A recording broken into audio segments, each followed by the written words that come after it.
All right, welcome everyone. We're Semblance of Sanity. I'm Caleb. I'm Jacob. And we're here for Rakugo, Season 2, Episode 12. This is the finale. And, oh boy. Yeah, Yakumo has passed away. Yakumo's gone. He has had a wonderful episode dedicated to his closure with those from his past in the previous episode. Yep. And Matsuda paddled him along the way. Matsuda escorted him along, being the final person to service him and be there as a friend, as the faithful, good, just amazing guy that he was all of his life. One might say that Matsuda is even a super driver, but no.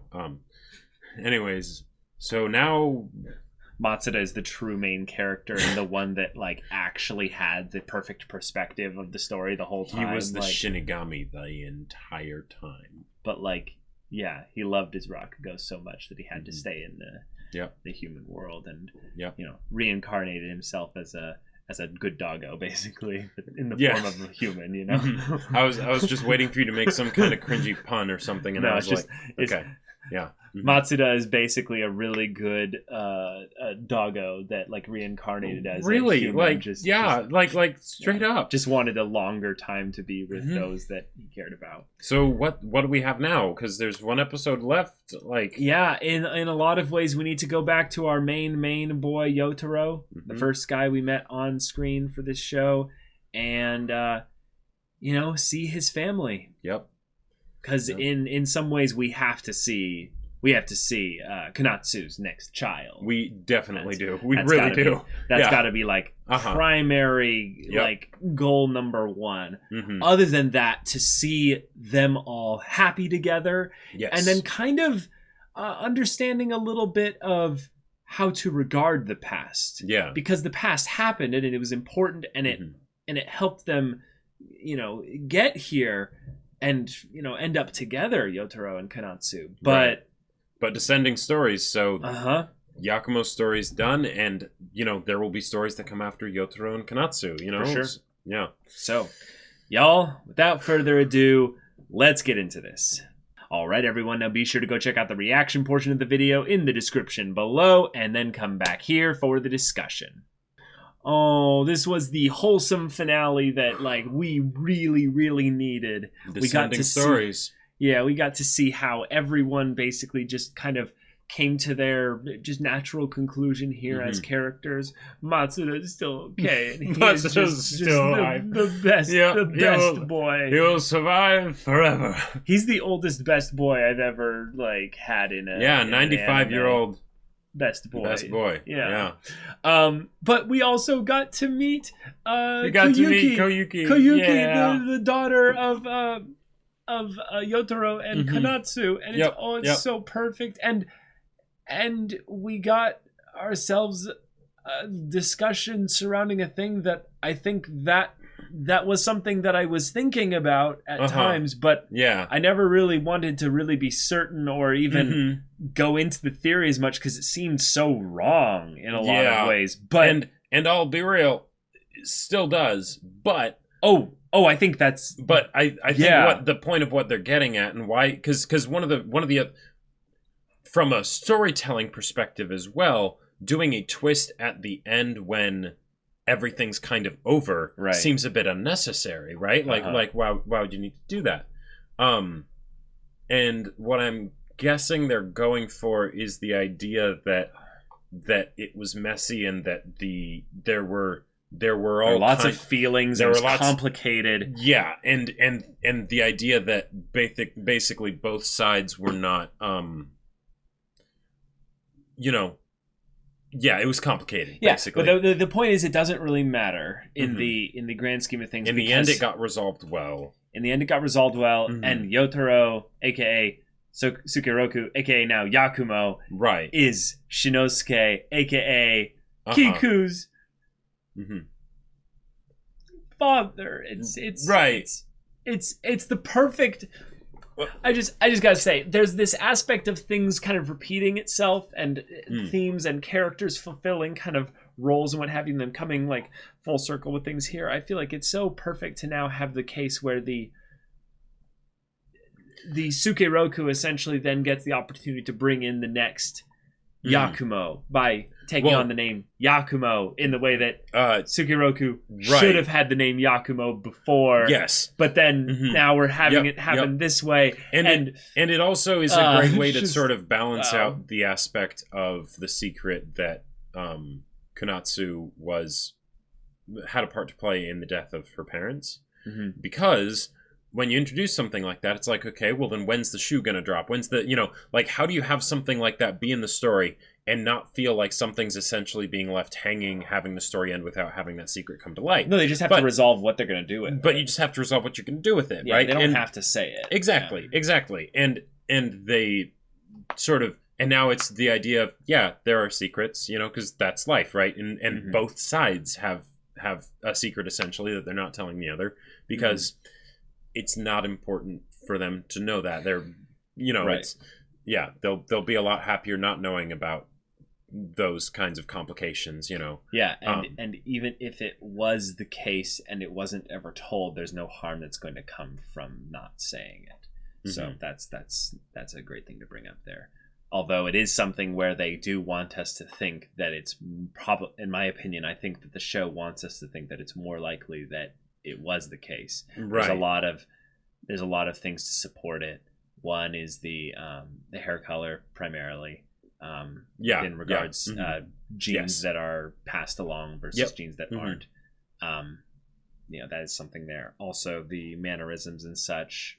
There were a lot of words and phrases that I remember watching kind of with a hawk's eye in previous episodes and being like, that seems like it's got some kind of like some invisible kind of communication line going kind of between the two of them there. And there is this little love-hate kind of dynamic that went on between Konatsu and Yakumo during that time that was a little bit interesting. But within this episode here, we got ourselves a wonderful ending to all the characters. Everyone got their moment, basically, to showcase of how their future will be bright and full of shining just wonder. There's so much in the family of the four of them that just is just so exciting. The idea that Rakugo is growing and expanding to the way it is, and that even with it being so wonderful the way it is, Koyuki has no interest in telling Rakugo's story. She's like, I have so much fun listening to them. I'm going to be like something completely different and free from that. That's wonderful. That's wonderful. And then, Shinosuke, he's a Yakumo fanboy. He's very much a fan of all that. He might maybe on some level subconsciously kind of feel like Yakumo was, blood family in that regard. Well, right, because in a lot of ways, in the same way that Yotaro was his, he may have been your father, boy, but he wasn't your daddy, right? Like in the same way that Yotaro is his dad, right? Yakumo is his grandpa, right? So there you go, right?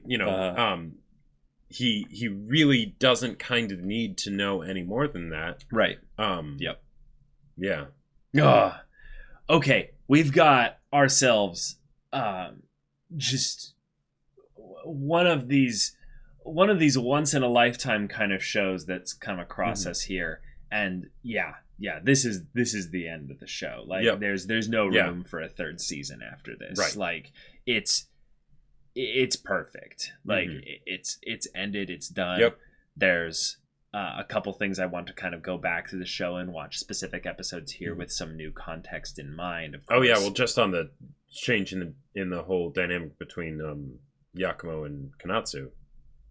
I mean, that. But I was meaning also just going back to the very beginning, pre even the flashback first season. Just going to the very beginning and seeing what kind of things they set up. Thematics wise, and seeing the different instances that they showed certain Rakugo stories in repetition, and given that they were being told sometimes via different methods, or they would tell different parts of the story, I wonder if certain stories had actually like given us the entire story now, but we only got like certain parts of them at certain times. Right. So yeah, stuff like that. One of the things that this show has done that really has impressed me, I mean, there's plenty of things it's done that have impressed me, but something I've always wanted to see in a story is sort of the life and death of a character, where we see them from, you know, very young age, right? Watch them grow up and go on the whole journey that is life until the point where their journey ends, right? And that's because there's something incredibly special about that, and you know, and important to have episodes like this where it's the, you know, after they're gone, what kind of effect has their life had on other people, right? Like there's something almost bittersweet about the fact that people hardly even talk about Sukeroku. You know, like the original Sukeroku, right? They did mention him like 3 times though in this episode. That's right. There were quite a few. Yeah, you're the grandson of Sukeroku, and yeah, all that. Right. Yeah. But the idea that in a similar way to like the theater, there's this rich history that goes back, you know, way more than anyone could immediately see, right? Kayuki has no real connection to it. Exactly. Yeah. And yet you know it's there. Yeah. You absolutely know it's there. And it's powerful. Yeah. Like that. I love how this show has displayed that, and it feels so fitting too for, you know, if Rakugo is descending stories, well, yeah, that's what life is. So yeah. I think one of the things that this story has kind of taught me with regards to how you do character writing, because I think that's probably the biggest thing that this show kind of gave me, was doing really, I would say, clever and indirect ways of character writing. And that is that when you have this moment where a character has a flaw and it's revealed, and then they start to act in said flaw, right, there's the natural, you know, consequences of that, right? Well, Yakumo's whole story is one where he kind of started off with not playing with the best deck of cards, really. We didn't see him get hurt, you know, with what happened at the geisha house and stuff. But that's essentially the start of his story. And, you know, all since that time, he ends up just trying to make the most of what he's got. There's a lot of situations that we can kind of look back on in this story where he had a tough situation or a near impossible situation that he tried to make the most of. Right. And we see him still make mistakes in the making the most of it.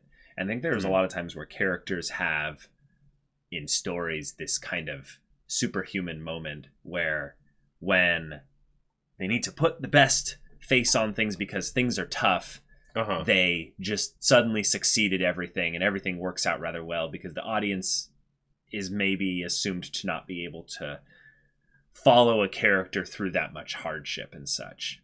And I think the thing that this story does is it cuts away at a lot of times when there's kind of the mundane kind of slog of a lot of things that you have to get through there, and then we get to see another Rakugo performance. The idea that Yakumo potentially did have this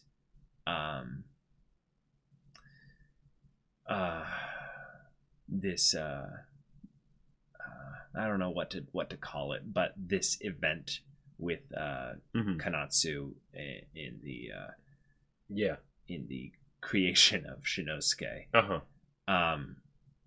That's something that I almost want more than anything to accept as being the case, because it makes the character of Yakumo one that I still fully don't understand.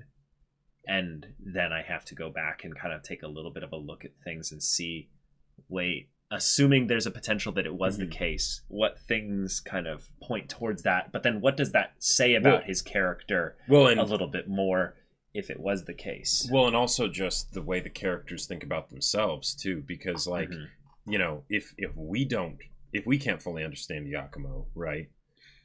How much can Yakumo understand Yakumo? Like not that you can have a character that understands themselves better than the audience. How much can any of us understand ourselves, though? Right. How much can any of us understand ourselves? And I feel like that's an additional aspect that the show is kind of pointing at, is the idea that life in general is messy. It might not be like this. It might not be something where, you know, you accidentally brought about the death of your parents and, you know, and had a kid with the person that raised you, and, you know, and then all of this other crazy stuff and everything. But life's messy, right? And there's all these chaotic things and stuff that happen in life, and we don't fully understand it ourselves, and yet we experience it, right? And then when it comes and goes, there's our experience, you know, is another blip in the lives of other people, right? Sure. Yeah,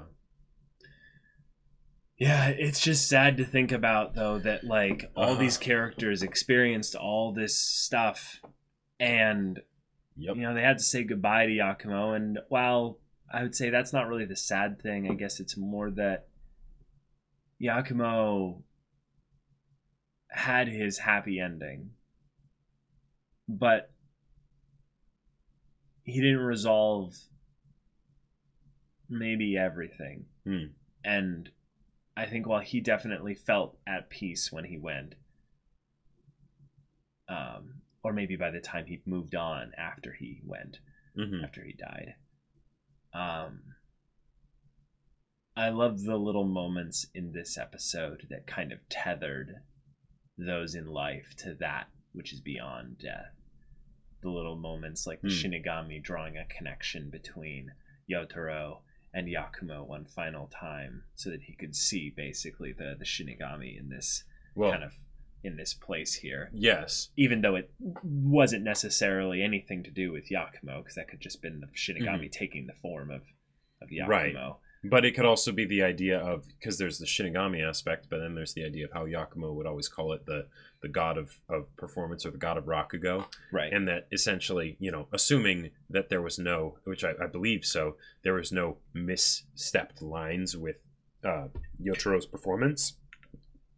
That was misstepped, meaning what? Like he didn't miss any lines. Everything that he said was the way it was supposed to be said. When he ended up collapsing, that was, you know, while he himself was physically collapsing, that was also something that was supposed to happen within the Rakugo story.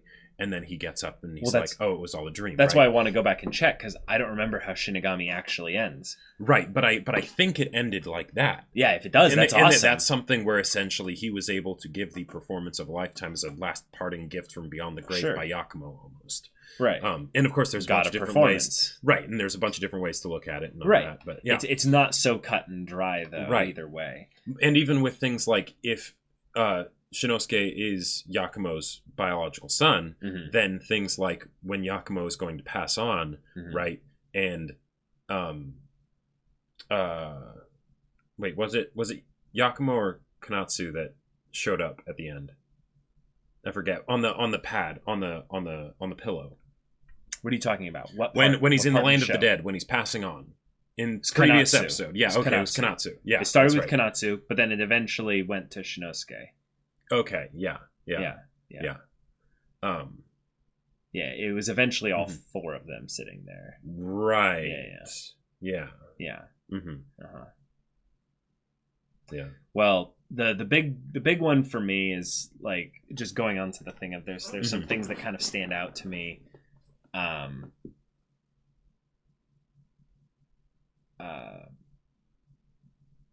Was I want him, Kanatsu was saying this about Shinosuke, I want him to experience his father's Rakugo. Yeah. That's the line that still sticks out to me. Yeah. Like, and it's like right there, it's like Yakumo's in the room, like, alone. And I just remember hearing that and being like, well, because it's you sharing Sukeroku's... Right, it's channeling Sukeroku. Yeah, exactly. I get that. Right. Yeah. And yet, there you go. So, and it's... Yep. Yeah. Whole other connotation. And how much of because Yakumo from the very beginning of the show. Or wait, did she say my father's Yakumo? My father's Rakugo. I think. I mean, we could go back and look at it sucks being sick right now, y'all. My brain is so slow right now. It's not fun. It's just really not fun. But regardless, Yakumo, especially in his older years, right? He was always an old soul and whatnot, and had pains and burdens that he was bearing. But especially in his later years, right?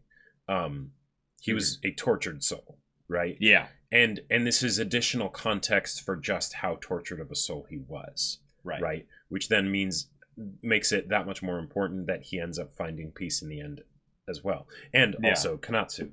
I like the idea, though, even though it feels really potentially just the idea that there are the secrets at the end here are things that are in groups, though. Like the idea that Yakumo and Kanatsu shared this secret, if that was the case.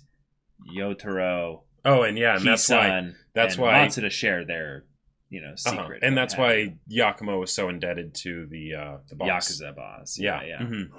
Yep. Yeah.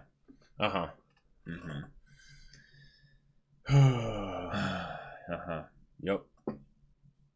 Like, it's one of those things where doing a twist like this, especially one that's as sort of touchy of a subject as this, is let's just say that's something you don't want to do lightly. Especially at the very end of the show when everything's wrapped up and resolved and we're, because I feel like I could have seen it coming. Well, though. And that's or I feel like I did see it coming. That's the thing, and I think that's why it works, is because it's one of those things where I feel like we as an audience kind of knew, even if we didn't want to admit it, right? Or look at it, right? Exactly. And that's which is a part of what made the dynamic so awful and tortured and complicated between Yakumo and Kanatsu, right? Because they just had each other. Well, right, and there were some things that need to be processed, yet they weren't willing to talk about them, right? So, yeah.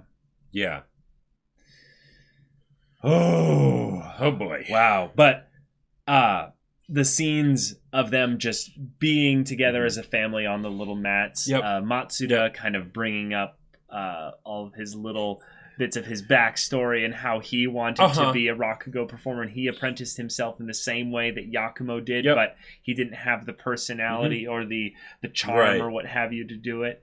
And then he ended up sticking around just to do odd jobs, but is freaking seeing Yakumo and Sukeroku, who are just two kind, young, good boys, and he's like, well, then I'm gonna help them so that they can realize the dream that I never could. It's just like, and the idea that apparently so good. He consciously he remembers the event of going to the land of the dead and ferrying Yakumo across on the boat.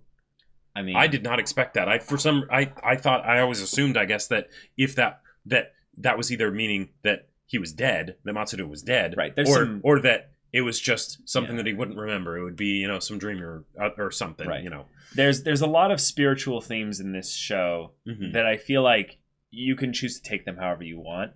But I think the big one is one of rebirth. The idea that there are things that are repeating. There are things that are cycling back and happening again and again. And a lot of the characters kind of fulfill the roles of that. A lot of the characters end up kind of in the same situation of their previous generation. They literally call them the ninth generation Yakumo. Right. I'm literally taking on the name of a past life, Yeah. It's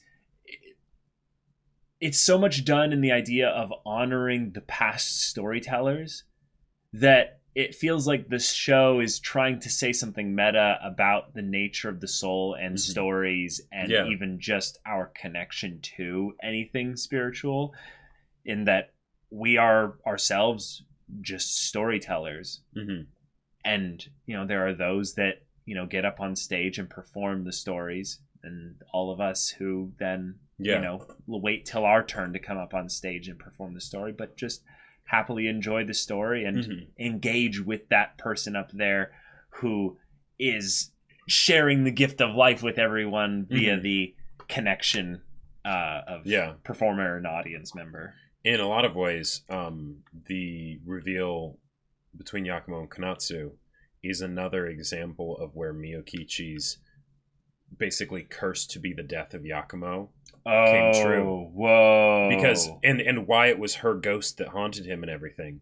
Because think about it. It's not just the fact that he's keeping this secret that Konatsu, like killed her parents and everything, but it's everything else too. That was the real like in a lot of ways the real torture, that was killing him, right? And then it makes a whole lot more sense why Miyokichi is the one that's constantly showing up.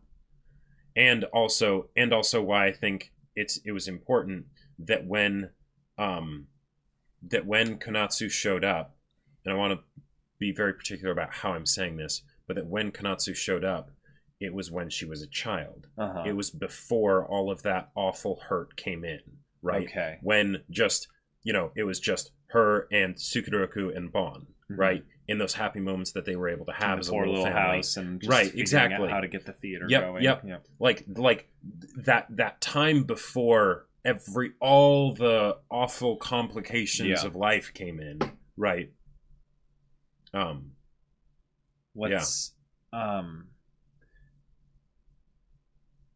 Okay, here's something that I just thought of, and it just kind of blew my mind because of your insight there was like, that was so good. Is you think about the idea of Miyokichi kind of wanting her vengeance and what have you, and then Konatsu in some ways kind of unintentionally carrying that onward with being the one that wants him to die. But in the end, she kind of wanted him to live on. Now, I'm going to be careful here, but Konatsu gave Yakumo another chance, basically, to live on through Shinosuke. So what I mean by that is there's a very pointed scene in the death part for Yakumo is when there's the peach blossoms falling or what have you. Now that I think back on that scene, I'm like, yeah, that's totally a death scene. Like they were, I just couldn't believe I didn't take it for that as when it was happening. But you had Shinosuke singing and dancing, and he was looking at Shinosuke just with the most happy look on his face. He was smiling for like the first time in a long time. Konatsu was laying with him and just kind of just being close.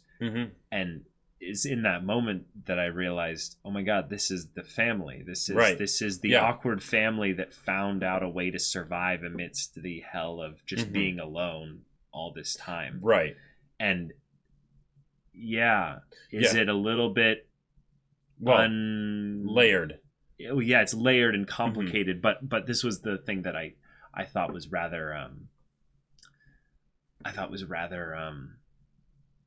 sad when I thought back on it, and that is that if Shinosuke is basically the reincarnation of Yakumo, if you will, literally the son of Yakumo, Well, and it's a way for him and Tsukuroku to be together once again, Like, it's not only that, it's basically the thing that Konatsu is saying that I want to keep hearing your Rakugo.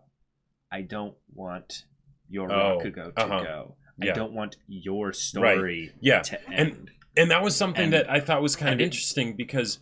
And it's all layered and complicated. Because with that as their final resolution as characters, right? Yeah. There was so much swirling conflict and, emotion and everything before this twist surrounding the two of them that I was actually kind of surprised that was how they chose to end it between them as kind of their final cathartic moment, right? Because it almost didn't feel like it was enough. It felt like it was definitely poignant for sure, right? But it was just sort of a moment of wordless acknowledgement and acceptance, I felt like. And And I was like, okay, that's like, I see what they're going with here, right? But there was a part of me that was expecting there to be more, I don't know, more emotions brought to the surface, kind of, right? In that moment. But with this new reveal, that puts that in a whole new light, which I feel like makes it so that there were multiple resolutions happening in that moment, right? Right. Because it was so complicated, right? That was the perfect way to end it, because it was that calm moment, and it still was the perfect way to end it, like that I realized after I watched it before this information got revealed, but even more so now because of how much more complicated it became, in hindsight. Yeah. But yeah. Okay. Yeah. Rakugo as a show is a show about stories. It's a story about story. And I love getting meta about the whole nature of what stories are. And when it comes down to it, it really is just the characters. It really is. Definitely. It is just the characters. And in this story, the characters of Yakumo, Tsukiroku, Yotaro, Kanatsu, Kichi, Matsuda, all of them. Yeah. There's a special way that I think each of them moved us because they each had extreme problems, extreme character flaws. Yes. And we got to see them struggle with them for a long period of time. And Yakumo especially is one of the characters that I would study this anime for the purpose of understanding a little bit on how to do what I would say the closest thing to good melodrama. Because I don't think that melodrama exists just to be an example of how to do bad drama. It is in and of itself something that is I'm not communicating well what I'm trying to bring up here, but drama in what it is, the struggle of characters' motivations not lining up with each other. Yeah. There were moments in this show and the series along its path where I feel like it elevated drama as a whole for me. And things that I would consider to be quite soapy in other kind of drama stories. I ended up being completely engrossed in this because of the nature of the characters. Yeah, because it definitely had some extreme situations that the characters were thrown into. Well, it's not only that. It's like the timing of these things. It's the combination of these things with another thing. It's the end proms tomorrow kind of, Right. It's that kind of stuff. But there was so much levity. There was so much fun. There was so much joy. And there was so much bright, cheery aspect to this that despite so much of the story just being a dreary, heavy, painful experience of characters messing up over and over again, I would actually find myself probably rewatching this show way more often than most dramas. Because in general, once the initial drama of wondering, like, what is this character's decision going to be when it lines up with this other character's motivation, it's got the same kind of appeal as a thriller. It's a really good ride in the beginning, and in the end, when it's done, well, you already rode that ride. You don't want to go back on that again. Gotcha. Yeah, that isn't what it's been like for me usually with drama, but I totally know what you're talking about. Well, and like, what's an example of a drama where you've gone back and actually rewatched the entire thing? Toradora. Okay, well, that's more of a romantic comedy than a drama, wouldn't you say? Like romantic dramedy, like.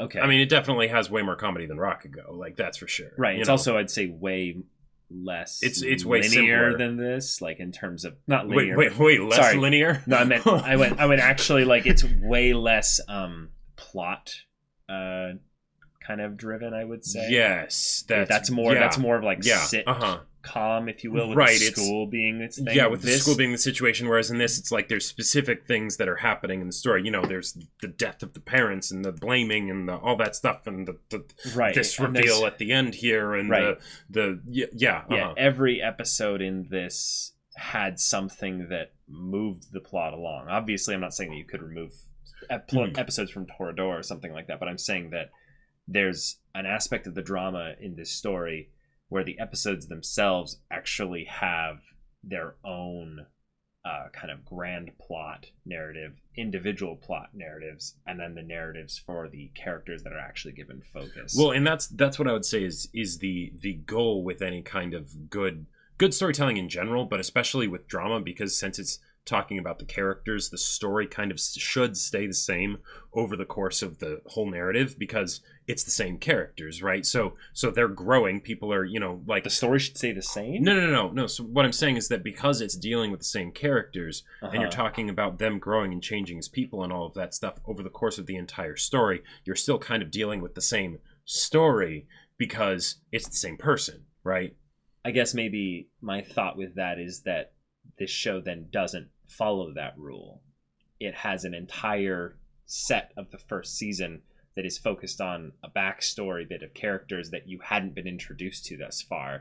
So then they switch and go back to the original main characters. Right. I think it's I would say that's one of the reasons why most stories don't do the life and death of this person, is because then you have so many different parts and characters, like, like the previous Yakumo, right? Like where it's like he's a character, you get to know him, pretty well for while he's in there. Yeah, but then he's characterized. But then he's gone, and when he's gone, right? Like he's hardly mentioned again. You have Tsukuroku, who's like, not quite that, and he's mentioned a lot more, and you can still feel him throughout the rest of the story, with Yakumo and the other characters, but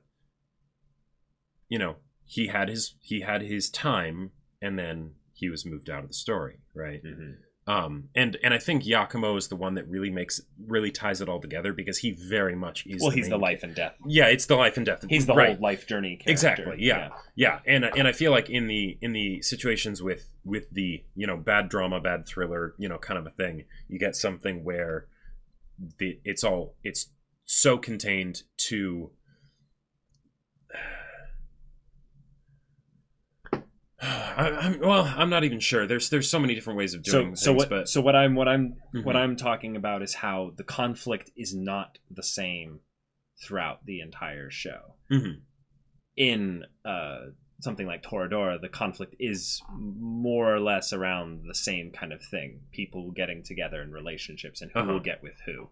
In this, the thing I was wanting to draw attention to was that when the show starts, we are excited about this boy who wants to, do Rakugo. Then we need to learn about the actual reasons as to why the character rejected him and why he's this crotchety, grumpy old man. We start to learn exactly who he is, and then we start to realize, we're not even dealing with Yotaro as the main character. This guy is the main character at this point. And then the whole story changes completely to then focusing on the plights and journeys and desires, goals, dreams, and what have you of all this new cast of characters that we hadn't been introduced to, which actually ends, at season 1 for the most part, and then they go and spend basically the whole second season drawing things from a more omniscient perspective with less bias coming in from the storyteller themselves, and then it's about what these stories mean to each of these characters after they've now gone through the past foundation stuff, which is the first season. It basically can be looked at as like 2 or 3 different stories, like just in and of itself. It just feels rather meta in that regard. Well, yeah, and I think that comes with the nature of it being sort of the life and death of the characters, right? Because of Yakumo specifically. Right, and I would just say that's one way to look at it, especially if you consider the backstory focus bit to be kind of the main, most important bit of the story. And yet, when we get into the second season, we get into the idea of like, Yakumo lied. Right. Mm-hmm. Like, he didn't tell you the actual story correctly because he's got his own guilt and problems and stuff he's dealing with. It's super important to Yakumo. It's important to us because it was the first thing we saw, but it's backstory now, you know. But it's not actually the end-all, be-all part of the story here. This is, in a lot of ways, also Yotaro's story. And I think that aspect of things kind of passed along, cycled back, being... repeated, told from different angles, it doesn't feel like a typical drama in regards to how the conflict progresses the story. Because in a lot of isn't a story just character has structure, they want thing, something is blocking them from thing. There's some conflict, and then the resolution of said conflict is the story. Right. You could almost say that the 2 seasons of this show are 2 separate stories. They have carryover with characters. Yeah. But as far as the actual story that's taking place, they cover almost entirely opposite things, right? Yeah, exactly. Because of how different the characters are by the end of it and the beginning and all that stuff. And there's the bookended episodes in season 1 that tell you that we are going to go somewhere after this, right? But essentially, the story of, those are just backdrop for the stakes of what's happening in the first season. And then the first season becomes the backdrop of the stakes for what's happening in season 2 and sort of the conflict itself and what needs to be fixed and resolved and everything between the characters and also within themselves. Right. Yeah. Mm-hmm. And that's just all that's just making me realize more and more that I wouldn't consider this... the type of drama where I would actually just kind of get the first run through and then be basically good with it. Well, and it does the thing of having the twist that makes it so that you recontextualize kind of the whole show, or at least the whole second season, so that then there's the whole question of like, okay, you're almost seeing a different story, when you go and watch it again with that hindsight. Sure. But But y'all, thank you so much for watching this episode's reaction and discussion, and all of our reactions and discussions for Rakugo. Thanks for getting us to watch this show and sticking it out. Shout out to Frosted Steel on the Discord. This is one of our longest supporting fans, just absolute bros on there. He has been pushing for this show to be reacted to for a very long time, like forever. Yeah, and it finally happened. It happened, and it happened. It's over now. So that's just thank you, dude. This was awesome. Thank you. This was quite those of you that want to know what's happening next week, though, get hyped because we're completely deviating styles here. No, it's very similar in style and tone. I mean, and we're leaving this atmosphere. It's going like stratospheric practically. We're going to have a real fun time though. Yeah, practically it might be a dandy time. Yeah. Uh-huh. So Space Dandy is happening next week. Yep. If you want to see the first episode's reaction and discussion to Space Dandy in the English dub, right now, go check out the link in the description below for our Patreon. You can get on early access there. You can watch full-length timer reactions there. And all this comes with Discord access, so you can chat with us and the community there about this show, about anime in general. And you can also talk with Jacob about the sci-fi novel that he wrote. Yep. I wrote a sci-fi novel. It's called Battle Lines, and it's pretty cool. And it's on Amazon. If you want to get it, link in the description down below. Go check it out. Yeah, so if any of that interests you, we'll see you there. But until then, we're Semblance of Sanity. I'm Caleb. I'm Jacob. And we'll see you all next time.